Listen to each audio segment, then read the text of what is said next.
Welcome along to another edition of Adventures with Otis.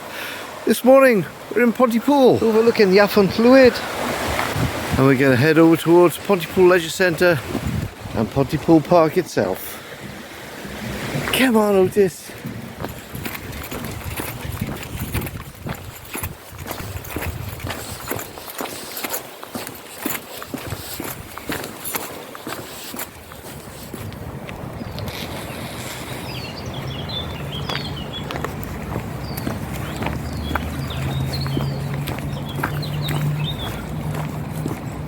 So the plan of the attack this morning is to walk from the car park where we've parked, past the leisure centre, which we've just done, and then we got the Pontypool Rugby Football Club right in front of us there, and we're going to take a right, head up towards the Nantygochlan Ponds, then we're going to head up to the Gorsedd Circle, around to the Ice House and the Pontypool Museum, follow the path down to the Bandstand, then past the ponds again, and then up the ski slope, and then up to the Shell Grotto, and then onto the Folly Tower. Okay, Otis, let's go.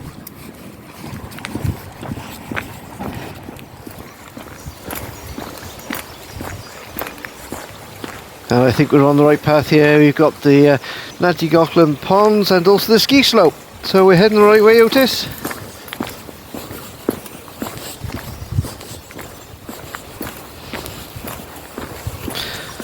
I'm just looking up here on the left, and for the rugby fans of you, well, this is the Pontypool RFC, and it was originally founded in 1868. The club played its first match in October before hosting a game between new club members at Poundfield on 12th of November. But the Pontypool is well known as the front row from back in the 1970s when Charlie Faulkner, Garrett Graham Price and Bobby Windsor made the front row of the Wales and British Lions international players. There we go. Okay, anyway, that's enough of rugby history. Now we're going to head on. Come on, this way, Otis. Let's go and find the pond.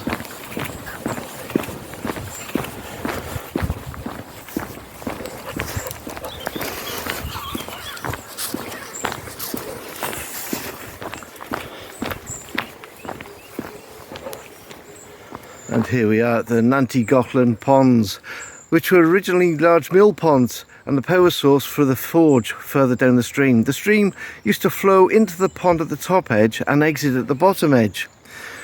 But in later years, a stream was created to run alongside the ponds, and the sweet chestnuts that surround the pond are approximately 400 years old and were used for a source of charcoal for the forges further downstream. Trees are very adaptable and sprout vigorously after being cut back, thus creating more and more timber for the charcoal.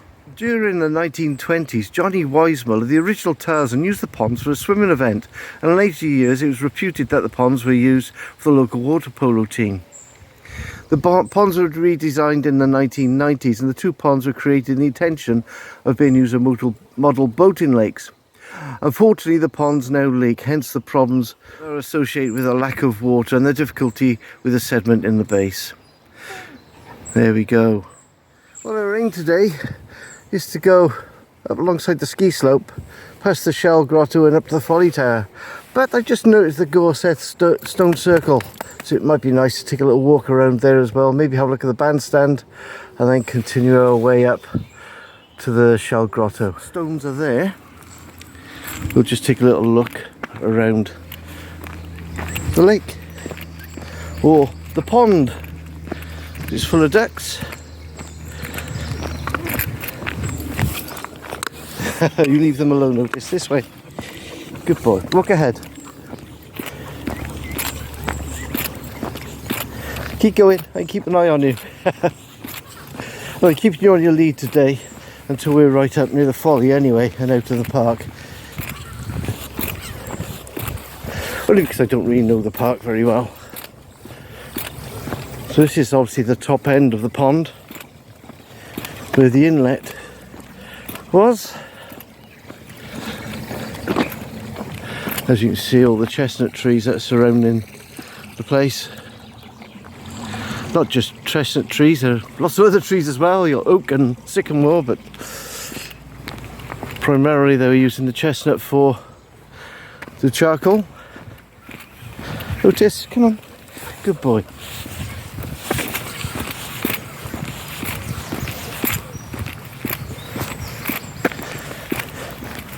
And this is the top end of the pond, obviously where the stream is ducted in and collected. So you've got the two ponds, the top and bottom pond. We're going to head this way, Otis. We're going to follow the inlet stream. And just over here we have a sign for the Gorsedd Stones.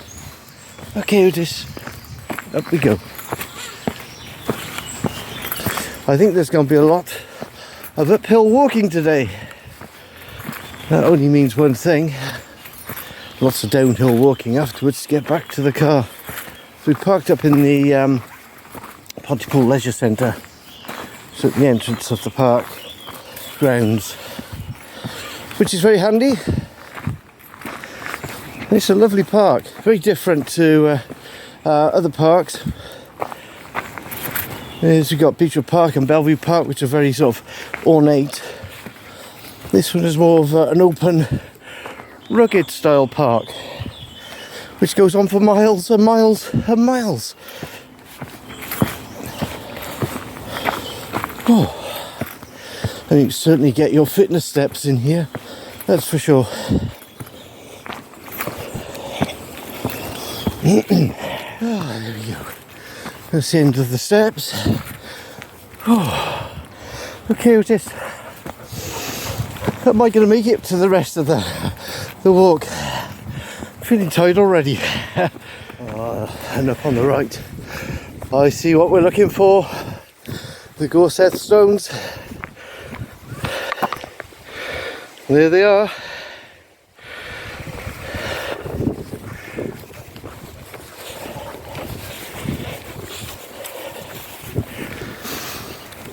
There we go. So a couple outer stones, and the rest are all in a circle. And it looks like the centre stone is set out like an altar. Hopefully there's some information to read up here. Oh dear.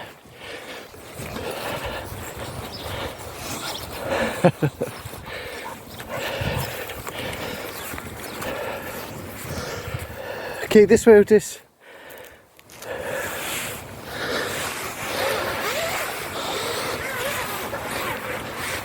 Well, I'll try to read this out.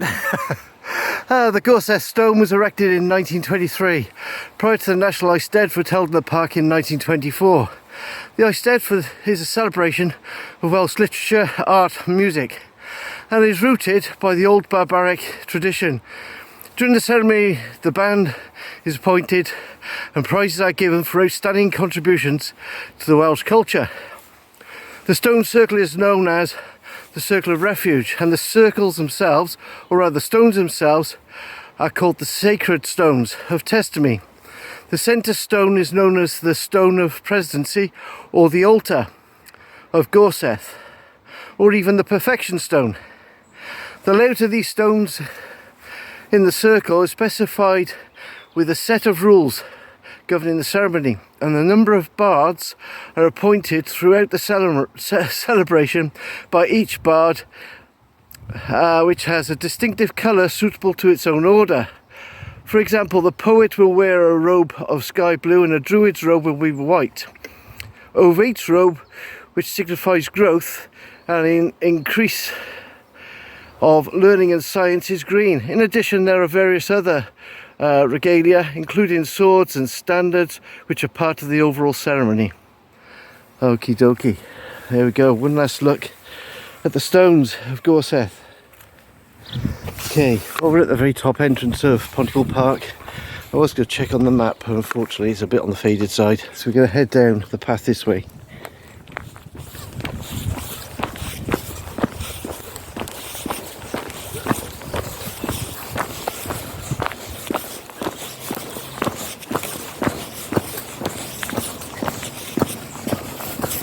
This way, Otis. Good boy.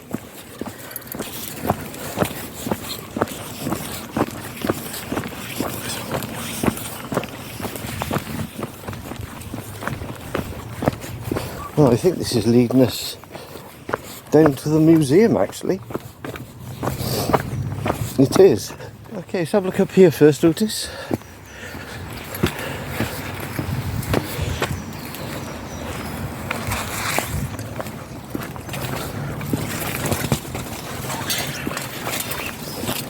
Well, I believe this is one of the refrigerators that they had years back. Let's have a look from below. You see the ventilation, like a cooling house. Come on, Otis, back that way. Good boy. Down the steps. Good boy. Down the steps. Good boy. Wait. Good boy. You can hear a car. Okay. Yes, it's all overgrown. I'm sure that is a cooling sort of building. And this is the museum. Okay, so we've actually walked all the way to here now. So we're going to head back via the bandstand, which is this way. Okay, Otis, come on.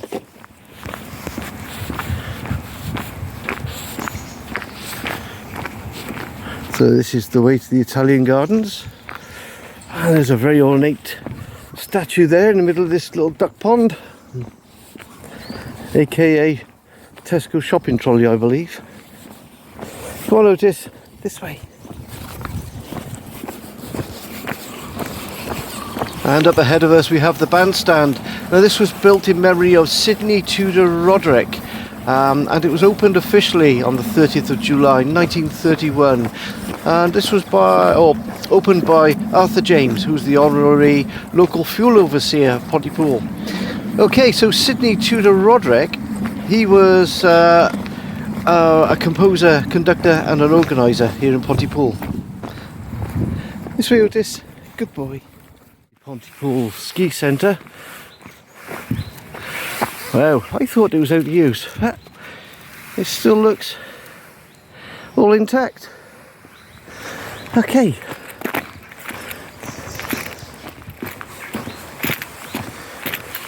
Well, thank you to the ski centre, they've left a notice drinking bowl outside. Fantastic. He's a good boy. Is that enough? Okay, come on then, we'll carry on our way up to the Folly. I suppose we could walk straight up the ski slope to it, because I believe we can head this way to the grotto. Good boy. Okay, over we go. This way, Otis.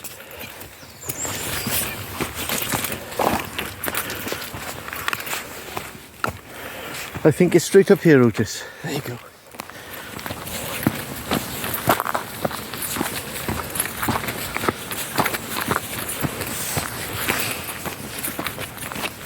And up ahead you've got two tunnels. The first one, I believe, is where the trolley goes over, which takes you up to the top of the ski slope, and the second one itself is the actual ski slope coming down.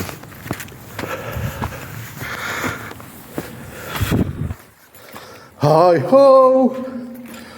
ho, it's off to Folly Tower we go.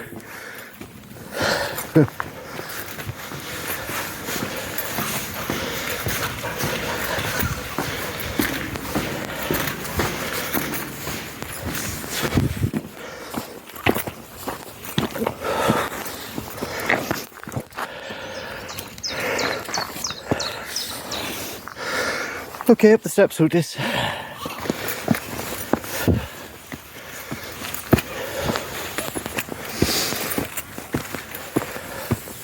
Oh, okay, this way. We could just carry on up the rough path. Never mind. It was easier climbing the steps. Oh, there we are. So, this way to the grotto. Come on, Otis. Come on, boy. Let's go. Good boy.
I'm more inclined to go. He's uphill all the way. Come on then, Otis, up we go.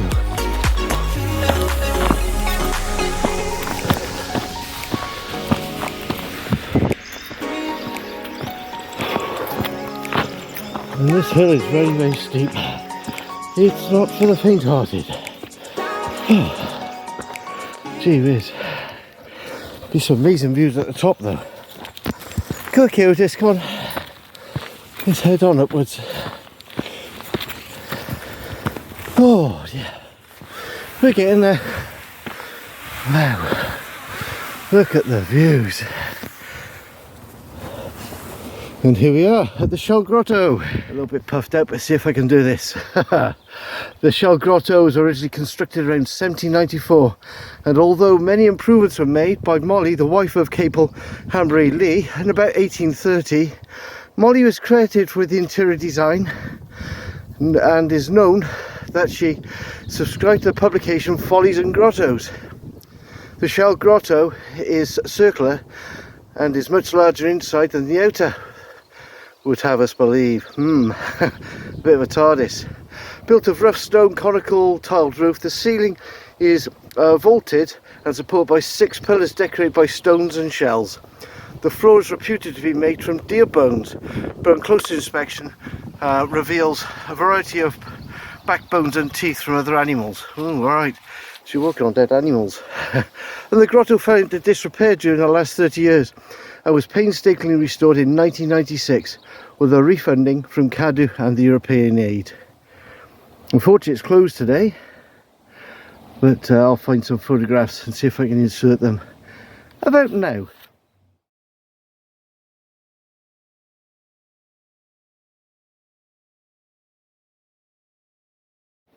Okay, so as you can see, we're here. We started off here at the leisure centre, we've walked a fair way, and now we're going to head off to the Folly. I'll just take in the view from here. It is absolutely phenomenal. I'll just zoom in a little bit because we're looking over Pontypool, and then we got Cwmbran, and we're actually looking at the Bristol Channel, or the Severn Estuary, and you can see the English hills and Westmere, Clevedon and Portishead and Avonmouth beyond, and right in the middle of the screen you got the the non-elusive yes, the Usk Power Station, and the chimney in the foreground is a place called Rechem, where they burn off all the nasty chemicals and things that yeah, we don't want. This is New Inn, and beyond New Inn you've got Langdagford Reservoir, and Urs and I actually walked around Langdagford Reservoir last year, and we have a video for that. I think I'll see if I can put that in the link as well. As we pan around now, we're heading towards sort of the Usk direction. Okay, Otis, so we head over to the grotto, and we'll have to pop up again when the grotto is open. Apparently they have viewings on bank holidays mainly. Let's have a little look. There's a sign here saying have you visited the grotto, and entry is free. Sorry, the Folly Tower, and the entry is free. But we'll have to pop over one day when the grotto is open as well, Otis. It's closed today, young man, I'm sorry, all padlocked up. Hopefully though, I found some photos of the inside, and you've just had a little look at those. So on to the Folly we go. Marvellous views up here, absolutely, never been up here before. Well, I see we're up to 186 subscribers now, so that's fantastic stuff. And thank you very much for all your kind comments as well. And this is actually one of John Stevenson's ideas to come up and see the Folly, so thank you very much, John. We're not there yet. We've walked 25 miles since 25 minutes from the grotto, but we're heading in the right direction.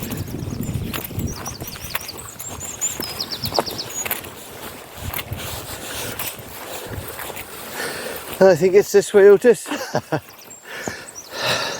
This is why I've kept Otis on the lead all the time. There you go. Oh, hooray! We're getting nearer to the Folly. Thought I was never going to get here. Okay, Otis, we're almost there. think this is about the best shot we're going to get of it, actually. So this is private land, but it's permissive path only, but you must keep your dogs on lead. This way, Otis. Good boy. A proper old kissing gate. There we go. And this is the Folly.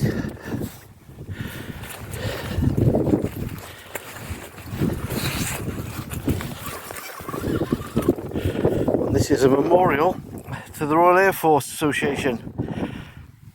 These 7 trees were planted in commemoration of the 21st anniversary of the branch and in remembrance of the comrades who gave up their lives during the Second World War.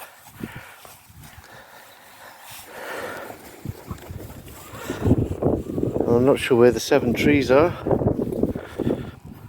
They're here somewhere, I'm sure, around this folly. Have you visited the Shell Grotto? Yes, I have. Entry was free, but it was unopened.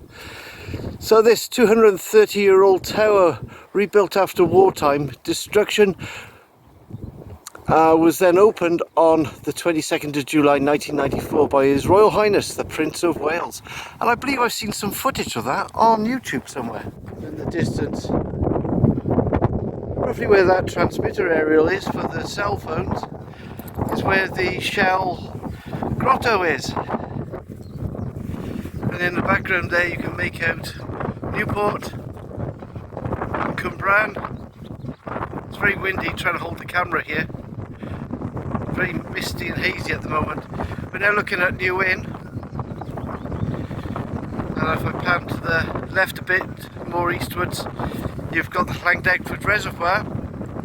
And we've walked around there. And we made a video. I'll put a little link at the end of this one. We pan around looking down on Mam Hyland, the old works, and this is all Goitra and Llanover. And we'll walk along the canal one day, the Monmouthshire and Brecon Canal up through Llanover. That'll be pretty cool too. We can just about make out the Skirrid up in Herefordshire. In the land of my collies, me and my phone. Hiya Steve. Another free mention. There we go. Anyway, Otis and I are going to have a little wander around this folly. This stone was laid by R. Hanbury Tennyson, Lord Lieutenant of Gwent, on the 8th of May 1993. It's a shame it's not open. Head over this way and we'll finish up our walk this morning from Otis.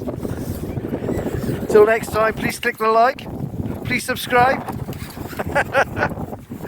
don't forget, leave some comments. All the best from me, and a cheerio from Otis. Bye.